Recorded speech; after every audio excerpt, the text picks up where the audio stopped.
Shalom Asharallah. Before you go into this lesson, we give all honor, all glory, and all praises be to Yahweh, Bahasham, Yahweh Shai, Bahasham, Rakakodash. We give double honor to the apostles and prophets and elders of James Camp, but I'm as great millstone for the bring forth the 100% truth that I've been currently edified under. Shalom to the elect, the tabernacle of David, and I am Brother Zaria coming to you this lesson. Now, I want to identify one main point according to the scriptures dealing with Esau, Edom, the so-called wicked. And many people have asked the question, why was he created then? We have to understand there has to be a balance according to this truth and according to this world. Good. I think the scripture tells me a precept before you start. As I was saying, because it has to have a balance for what the children of Israel in the land today to be learnt to understand, so when they come into rulership, they will be in the rightful frame of mind. Also identifies to display an enemy which is going to which Jehovah is going to use to demonstrate his might and his power on the face of the earth, which is why they were created for that purpose. Like our precept in Proverbs chapter 16 and verses 4, and it says, Yahweh had made all things for himself, yea, even the wicked for the day of evil. And we also must identify in the scriptures who is the wicked according to the Bible. And it tells you, it says what? Let's read. The burden of the word of Yahweh to Israel by Malachi. I've loved you, saith Yahweh. Yet ye say, wherein hast thou loved us? Was not Esau Jacob's brother, saith Yahweh? Yet I loved Jacob, and I hated Esau, and laid his mountains and heritage wastes for the dragons of the wilderness. Whereas Edom said, we are impoverished, but we will return and build desolate places. Thus saith Yahweh of hosts, they shall build, but I will throw down, and they shall call them the border of wickedness, and against whom the people against whom Yahweh had indignation forever. So we are identifying in this understanding who is the wicked according to the scriptures. And it points mainly to Esau, Edom, which we just read. Right? So by understanding that the destiny of the wicked is destruction, because he has indignation forever.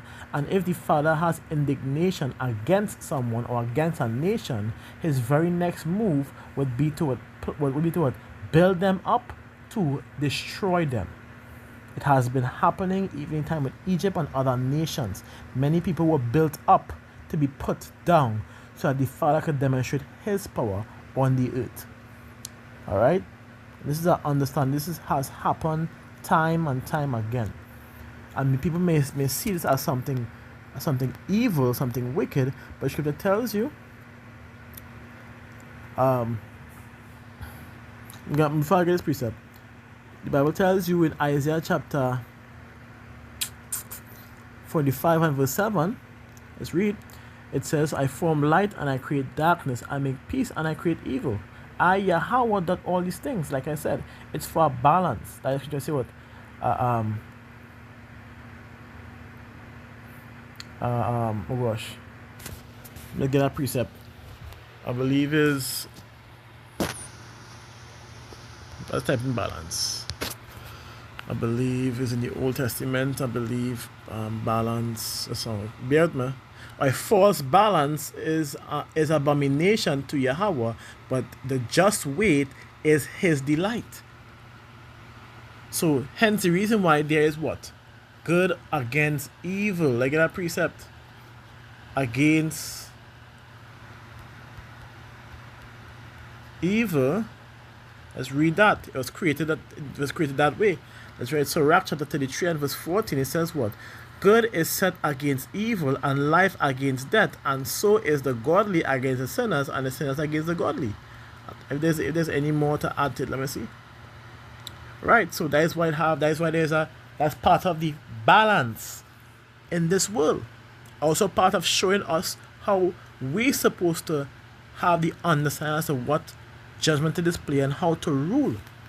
A just ruling, adding in with that proper balance, a just weight. So let me jump into Sirach self 39 and verse 33. Kashkata tells you, says, all the works of Yahweh are good, and he will give every needful thing in due season. So all that the Father has created, good, evil, the godly, the sinner, the wicked, everybody has a purpose. Everybody has a purpose. So in the eyes of the Father, they are good regardless, because they were created for that said purpose, like Esau, Edom. Hence why we made that mention that the wicked he was designed to be wicked. He was designed to do wickedness. And you could get up, hence the reason why he was mentioned to be hated even in Psalms. Precept in Romans chapter 9 and verse 13, straight up, verse 10 to 13, to show that it's not just we choosing our path, but it's more the Father selecting us to fulfill a specific task as a nation. Let's read Romans 9 and 10. And not only this, but when Rebekah also had conceived by one, even by our father Isaac, for the children being not yet born, neither having done any good or evil, one more time, neither having done any good or evil, that the purpose of power according to the election might stand, not of works, but of him that calleth.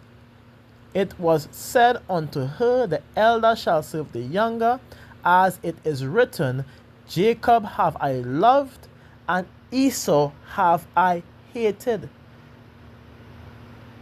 This is what it's all about. A proper balance and the will of Yahweh Shem Yahushua, not we choosing what we could do and what we are about and how we are going to rule our destiny, as many songs are displayed. No, that's not how it is. So we got precept in Revelation chapter 4 verses 11 to add to it when it says, because it says, thou art worthy, O Yahweh, to receive glory and honor and power, for thou hast created all things, and for thy pleasure they are and were created. So for his pleasure, which was also concretely mentioned before, they were created in Proverbs 16, is for that particular purpose, even the wicked. It's for thy pleasure.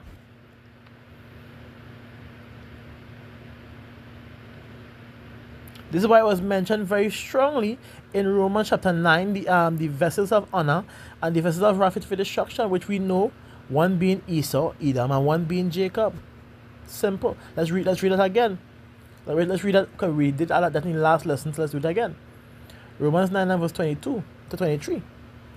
The 22 and 23. So that's correct. What if power willing to show his wrath? Here it says, exactly what I was saying. What if power willing to show his wrath and to make his power known, endured with much long suffering the vessels of wrath fitted to destruction? So who is identified to be who? Esau, Edom, who he had indignation forever. Also, they get a precept again, who was marked. Isaiah 34 verses 5. It's in this precept. It says what?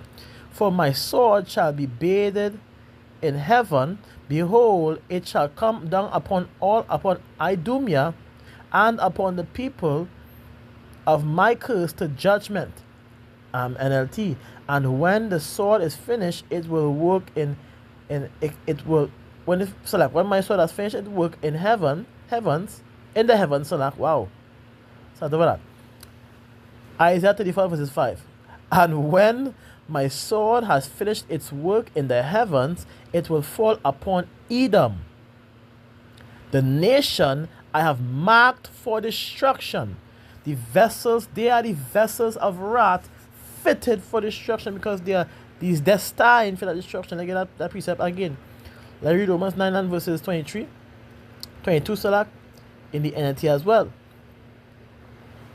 It says, in the same way, even though power has the right to show his anger and his power, he is very patient with those whom his anger falls. Which is directly Esau Edom. That is literally, specifically identifying Esau Edom right here. Who is destined for destruction. Like I said, marked, destined, or the vessels of wrath that is fitted for the destruction. And then we have the vessels of mercy, which is what? Is Jake, children of Israel, to be it says, and that he might make known the riches of his glory on the vessels of mercy, which he had afore prepared unto glory.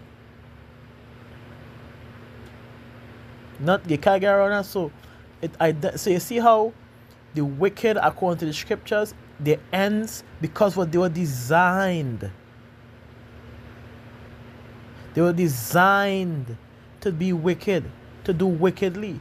So that what? That is hence why they were known to be the vessels of wrath, fitted or destined for that destruction.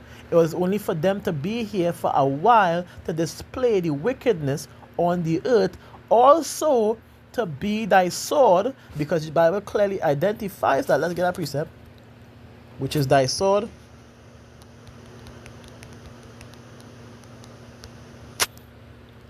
Old Testament, I believe Psalms. Right, Psalm 17 and verse 13. Arise, O Yahweh, disappoint him, cast him down, deliver my soul from the wicked, which is thy sword.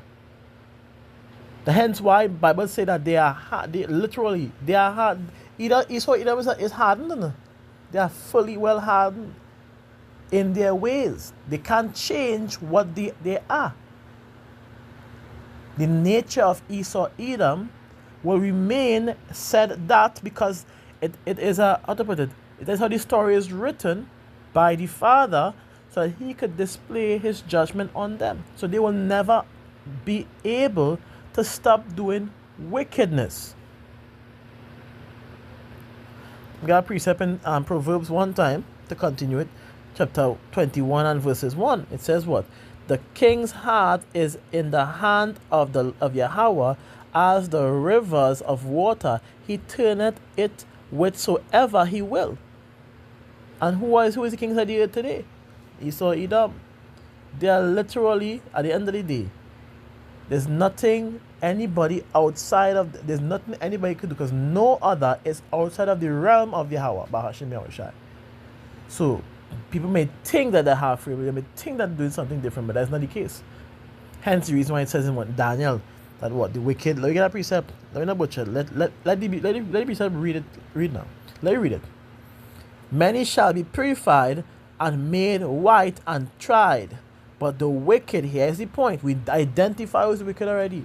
But the wicked shall do wickedly, and none of the wicked shall understand, but the wise shall understand. Which is why we could tell them we understand. We know. Everybody had a set purpose. His purpose is to be the wicked on the earth, which is why he was blessed with the gift, blessed with the sword. He said, "What? By thy sword thou shalt live." He was designed to be a wicked vessel from the beginning. That was saying we understand. Many people may not understand, but we understand. He has his purpose on the earth. Which is hence the reason why I mentioned in Isaiah 26. This is the reason why he cannot learn righteousness. Because what if he was able to learn righteousness or receive it, then he would have a chance of that salvation. But because he cannot learn it, because he's a vessel chosen to be the wicked, to display destruction on the earth, so the Father could use him as an example, right? That's how it is. So that is why he would not be able to learn righteousness. He's not the vessel of honor or the vessel of mercy, but he's the vessel of dishonor or the vessel of wrath, fit for destruction. Like a Roman precept, it says that fear be shown to the wicked, yet will he not learn righteousness. In the land of the uprightness, will he deal unjustly. I will not behold the majesty of Yahweh. And we know The wicked has shown many examples of not wanting to learn righteousness when he casts the words of Yahweh Hashem Yahushai behind thee. He doesn't want to hear it. The witch could just say what? The wicked, they go astray as soon as they be born, speaking lies. This is what he is about. This is what his nature is. He's a hunter, one of the best hunters known to man. What does a hunter do? Kill, slay, for the purpose of sport or eating. It doesn't matter. That's what a hunter is about. So I hope this information is edifying, and the wicked is not going to change his ways. He's going to continuously do wickedly.